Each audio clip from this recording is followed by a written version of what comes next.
নমস্কার, আমি তিথি। সোনোস্ক্যান এয়ারে আপনাদের সকলকে স্বাগত।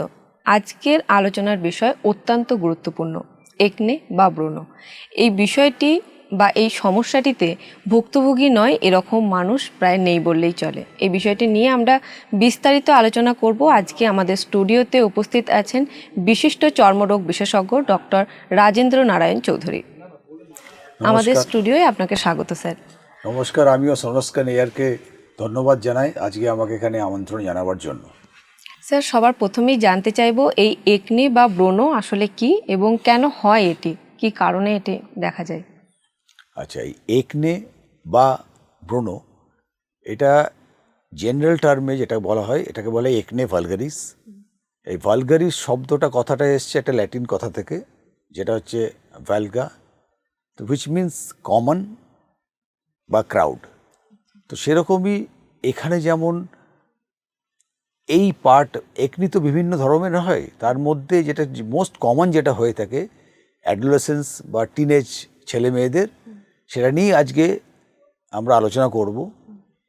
এছাড়া এই অল্প বয়সী ছাড়া একনে ছোট বাচ্চাদের হতে পারে, যেটাকে ইনফ্যান্টাইল অ্যাকনি বলে, কিংবা লেট অনসেট অ্যাকনিও হতে পারে। হ্যাঁ, তো আজকে আমরা একনি ভালগারিস নিয়ে আলোচনা করছি। এটা কেন হয় স্যার, সাধারণত কেন দেখা যায় এটা? আচ্ছা, আমাদের স্কিনের ওপর পাইলোসেবেশিয়াস ইউনিটস বলে একটা ইউনিট আছে, যেটা হচ্ছে যে একটা লোমকূপ, তার সঙ্গে তেল গ্রন্থি, যেখান থেকে অয়েল সিক্রেশন হয়।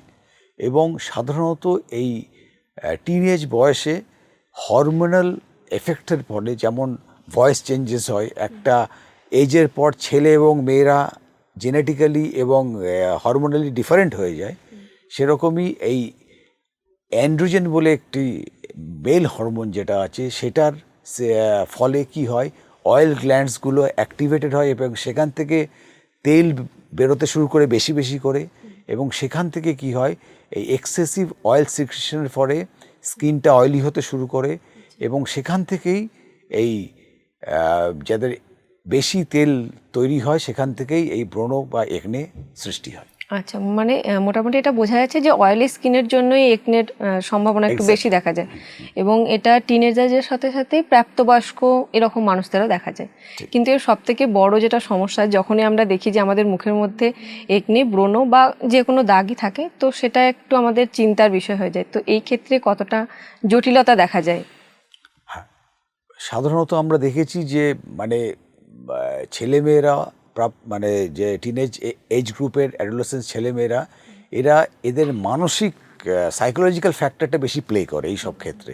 কারণ মুখে দাগ, হ্যাঁ, সেখানে বন্ধুবান্ধবরা বলছে তোর মুখে দাগ কেন, সবারই থাকছে না, হ্যাঁ, সেই নিয়ে একটু ডিপ্রেশন, হ্যাঁ, একটু লস অফ কনফিডেন্স, হ্যাঁ, এটা একটু মানে আলাদা থাকতে পছন্দ করে, লোকের মধ্যে যেতে ভয় পায়, লজ্জাবোধ করে, হ্যাঁ, কারণ তার মুখটাকে দেখতে খারাপ হয়ে গেছে। এবং সেই কারণে সাধারণত তারা নিজেরা আসে না, দেখেছি আমরা যে বাবা মায়েরাই কিন্তু মেইনলি তাদেরকে নিয়ে আসে আমাদের কাছে, এবং তখন আমরা তাদেরকে বোঝাই যে কিভাবে থাকলে, তারা স্কিনের যত্ন নিলে কিভাবে থাকলে এগুলো কমতে পারে। স্যার, আপনার কাছে তো বিভিন্ন পেশেন্টরা আসেন এই সমস্যা নিয়ে, তো সেই ক্ষেত্রে কি কি সমস্যা দেখা যায়, মানে আরও কি কি ধরনের একনে দেখা যায়? হ্যাঁ, এখন ব্যাপারটা হচ্ছে যে আমি যেটা বলছিলাম যে বিভিন্ন এজ ক্যাটাগরি, যেমন খুব ছোট বাচ্চা ইনফ্যান্টাইল অ্যাকনি যেমন হয়, অ্যাডোলেসেন্স অ্যাকনি হয়, এবং লেট অনসেট অ্যাকনিও হয়। তো এই একনে ভালগারিস যেটা হচ্ছে অ্যাডোলেসেন্স ফেজে, যেমন এগুলোর বিভিন্ন গ্রেড 1, গ্রেড 2, গ্রেড 3, গ্রেড 4, আমরা যেগুলো 4 ক্যাটাগরিতে ক্যাটাগরাইজ করি। তো প্রথম দিকের ইনিশিয়ালি যেটা হয়, যেটা হচ্ছে প্যাপিউলস, পাস্টিউলস, নোডিউলস, সিস্টস, হ্যাঁ। এবং লেম্যান, সাধারণ মানুষের টার্মিনোলজি, সাধারণ মানুষ সবসময় যারা বলে যে blackheads and whiteheads, এটা হচ্ছে কমন টার্ম। হ্যাঁ, এই দুটো কি বেসিক্যালি, এখন হচ্ছে যে যেগুলো হচ্ছে হোয়াইট হেডস, সেগুলোকে বলা হয় ক্লোজড কমেডন্স। তার মানে কি, যে লোমকূপের মধ্যে তেল আছে, কেরাটিন আছে, এবং হেয়ার ফলিকলস আছে, কিন্তু তার পোর্টসগুলো ব্লকড হয়ে থাকে, ওপরে একটা আবরণ আছে, যেই কারণে কি হয়, এখানে প্রদাহ হয় না, ইনফ্লামেশন হওয়ার সম্ভাবনা কম থাকে, এবং পেশেন্টের তেমন ব্যথা হয় না। কিন্তু যদি কোনো কারণে এই পোর্টসগুলো খুলে যায়, তখন ব্ল্যাক হেডসের সৃষ্টি হয়। কারণ কি, ওখানে যে অয়েলটা থাকে সেই অয়েলটা বাইরের বাতাসের সঙ্গে রিয়াকশন হয়ে অক্সিডাইজড হয়ে তখন ওটা ব্ল্যাক হেডসের মতন কালো কালো অ্যাপিয়ারেন্স হয় এবং দেখতে যেগুলো খুব খারাপ লাগে। আর এইসব ক্ষেত্রে ইনফ্লামেশন বা প্রদাহটা বেশি হয়। হ্যাঁ, সেগুলো হচ্ছে কনসার্নের কারণ। সেইখান থেকেই কিন্তু মেনলি যেটা একটু আগে যেটা আমরা বলছিলাম যে পেশেন্ট একটা সাইকোলজিক্যাল মানে ফ্যাক্টর প্লে করে, একটা পেশেন্ট ডিপ্রেশন, একটা সবসময় একটা লো ফিলিং, একটা হ্যাঁ মানে কোথাও যেতে পারছি না, এই ব্যাপারগুলো তাদের মধ্যে বেশি হয়। মানে কনফিডেন্স লেভেলটা এখান থেকেই, বিশেষ করে ফিমেল পেশেন্ট, ছেলেদেরও হয় কিন্তু বিশেষ করে আমাদের যে ফিমেল পেশেন্টস এগুলো বেশি হয়, তাদের কনফিডেন্স লেভেলটা খুবই কমে যায়। স্যার, এই একনে বা ব্রণ এটাকে নিয়ন্ত্রণ করার জন্য কীরকম চিকিৎসা পদ্ধতি হয়ে থাকে সাধারণত? এখন সাধারণত আমরা যেটা বলেছিলাম যে ইনিশিয়ালি কিন্তু এগুলো কিন্তু বাড়িতেই কিন্তু ট্রিটমেন্ট করা যায়, কিছু কিছু লাইফস্টাইলস মডিফিকেশনস আর কিছু কিছু জিনিস করলে, যেমন হচ্ছে যে একটা অয়েল ফ্রি ক্লেন্সার ইউজ করে মুখটাকে বারবার ধোয়া, জল খাওয়া ঠিক মতন, খুব বেশি অয়েলি ফুডস ফ্যাটি ফুডস না খাওয়া, অ্যান্ড ওভার দ্য কাউন্টার বেশি কিছু মুখে না লাগানো। হ্যাঁ, যদি এগুলো করা যায় ইনিশিয়ালি স্টেজে কিন্তু এগুলো কিন্তু হোম রেমেডিসে ক্লিয়ার হয়ে যায়। যখন এগুলো একটু বেশি বাড়ে, যেমন যেখানে প্রদাহ ইনফ্লেমেশন হয়ে ব্যথা হয়েছে কিংবা নোডিউল সিস্ট হয়ে গেছে, তখন কিন্তু ট্রিটমেন্টের প্রয়োজন বোধ হয়। তখন তারা আমাদের কাছে এলে তার জন্য মেডিকেল ট্রিটমেন্ট, টপিক্যাল ট্রিটমেন্ট মানে মলম আছে, ক্রিম আছে লাগানোর, যেগুলো বিভিন্নভাবে ক্যাটাগরাইজ করা, যেমন বেনজয়েল পারঅক্সাইড আছে, বিভিন্ন অ্যাসিডস আছে, রেটনোইক অ্যাসিড আছে, স্যালিসাইলিক অ্যাসিড আছে, কিছু অ্যান্টিবায়োটিক অয়েনমেন্ট আছে যেগুলো লাগানো যায়, যেমন ওপর থেকে যেমন ক্লিন্ডামাইসিন, মিনোসাইক্লিন অয়েনমেন্ট পাওয়া যায়। এছাড়া যখন যখন আমরা দেখি যে এগুলো তো কন্ট্রোল হচ্ছে না, গ্রেড 3 গ্রেড 4-এ চলে গেছে, তখন ওরাল থেরাপি আমরা করি, যার মধ্যে আমরা অ্যাজিথ্রোমাইসিন দিই, ডক্সিসাইক্লিন দিই, মিনোসাইক্লিন ট্যাবলেট ফর্মে পাওয়া যায়। আবার কিছু আইসোট্রেটিনয়েড বলে এক ধরনের ওষুধ আছে, যেটা কিন্তু অ্যাকনি ট্রিটমেন্টটাকে রেভলিউশনাইজ করে দিয়েছে। মানে আগে কিন্তু মানে এগুলো বারবার হতে থাকতো, কিন্তু আইসোট্রেটিনয়েড আসার পর কিন্তু অ্যাকনি ট্রিটমেন্টে রেভলিউশনাইজ হয়ে গেছে। কিন্তু আমরা তাও বলবো নিজে থেকে কখনো আইসোট্রেটিনয়েড নেওয়া উচিত না, কেন এটার খেতে গেলে অনেক কিছু প্যারামিটার্স দেখতে হয় এবং সবসময় আন্ডার মেডিকেল সুপারভিশন এটা করা উচিত। হ্যাঁ, এখন কিন্তু আমি বলবো অ্যাকনি নিয়ে অত ঘাবড়াবার কিছু নেই, প্রচুর ভালো ভালো চিকিৎসা আছে, যেমন মেডিকেল আছে, মেডিকেলে না হলে সার্জিক্যাল ট্রিটমেন্টও আছে। একদমই। তো অতিরিক্ত মাত্রায় পৌঁছালে তখন মেডিসিনের প্রয়োজন হয়। ঠিক।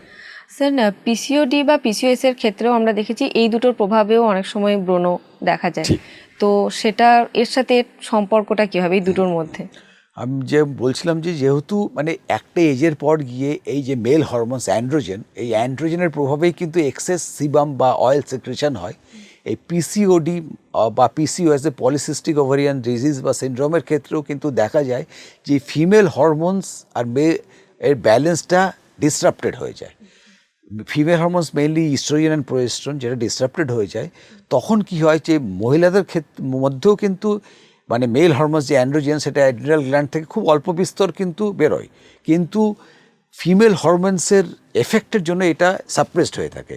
কিন্তু পিসিওডি পিসিওএসের ক্ষেত্রে যখন এই ফিমেল হরমোনসগুলো ইমব্যালেন্স ঘটে, তখন কিন্তু এই মেল হরমোনসের ডমিনেন্সটা বেড়ে যায়। সেক্ষেত্রে ওই সেই যে মানে এক্সেসিভ অয়েল সিক্রেশনস হয়, তাতে কী হয় মেয়েদের যেমন মানে গাইনোকোলজিক্যাল সমস্যা দেখা যায়, যেমন ইরেগুলার পিরিয়ডস হয়।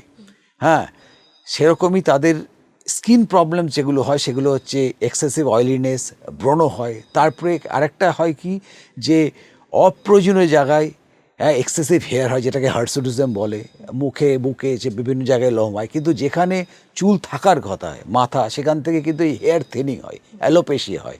এবং তার সেটা কিন্তু আরেকটা কিন্তু ডিপ্রেশনের প্রধান কারণ মহিলাদের ক্ষেত্রে। হ্যাঁ, যেখানে চুল থাকার কথা সেখানে কিন্তু চুল নেই, অথচ খুব যেগুলো খারাপ লাগে যে হার্সুটিজম হয়ে গেছে, হ্যাঁ, সেগুলোতে তাদের ডিপ্রেশনে চলে যায়। এবং এই সব ক্ষেত্রে এই সব কারণের জন্যই তারা আরও বেশি করে ডাক্তারের কাছে আসে। এবং আমরা দেখেছি এই সব ক্ষেত্রে শুধু মানে ডার্মাটোলজিস্ট না, তার সঙ্গে গাইনোকোলজিস্টের বিশাল ভূমিকা, কেন ওই পলিসিস্টিক ওভারির ব্যাপারটাকে অ্যাড্রেস করে গাইনোকোলজিক্যাল ট্রিটমেন্ট, আর স্কিনের ব্যাপারটা আমরা ডার্মাটোলজিস্ট থেকে। এটা হচ্ছে একটা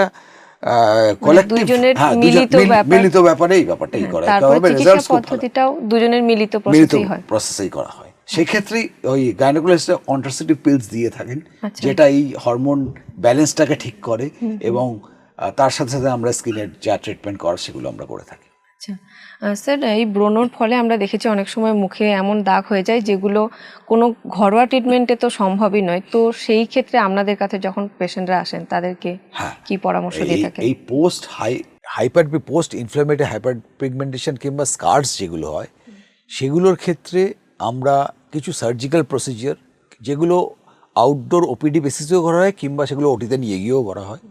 জেনারেলি এগুলো ওপিডি প্রসিজিওরই ডক্টরের একটা ক্লিনিকেই করে দেওয়া যায়।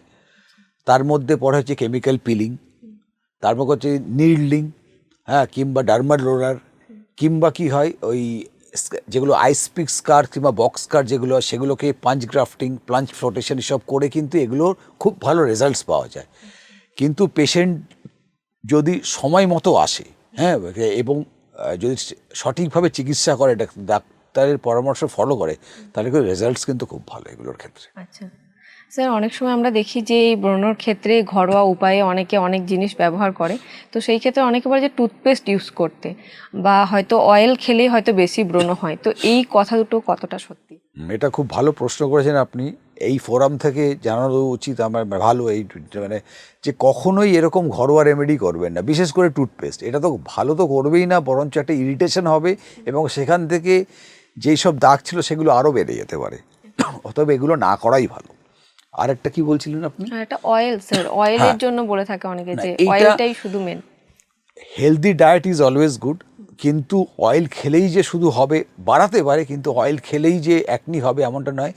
জেনেটিকভাবে ফ্যামিলি বা আমার কাছ থেকে যে বৈশিষ্ট্য যদি এরকম পেয়ে থাকে, তাহলে অয়েল না খেলেও কিন্তু তার এরকম হতে পারে। আচ্ছা, অতএব মানে এটা একটা myth। সাবধানতা অবলম্বন করে থাকলে Exactly. ব্রণর সম্ভাবনা থাকবে না, তবে সেটা অতিমাত্রিক পৌঁছে গেলে তখন আমরা ডার্মাটোলজিস্টের পরামর্শ নিতে পারি। Yes, আপনাকে অনেক অনেক ধন্যবাদ স্যার, এত সুন্দরভাবে পুরো বিষয়টাকে বোঝানোর জন্য, আমাদেরকে এতটা সময় দেওয়ার জন্য। আশা করি আপনারাও খুব সুন্দরভাবে পুরো বিষয়টা বুঝতে পারছেন যে একনি বা ব্রণ এই সমস্যাটি হলে আপনারা কি কি করবেন। অবশ্যই যদি সেটা অতিমাত্রিক হয় তাহলে একজন ডার্মাটোলজিস্টের পরামর্শ নিন। ভিডিওটি ভালো লাগলে লাইক করুন, শেয়ার করুন, আর এই ধরনের ভিডিও দেখতে আমাদের চ্যানেলটিকে সাবস্ক্রাইব করুন। নমস্কার।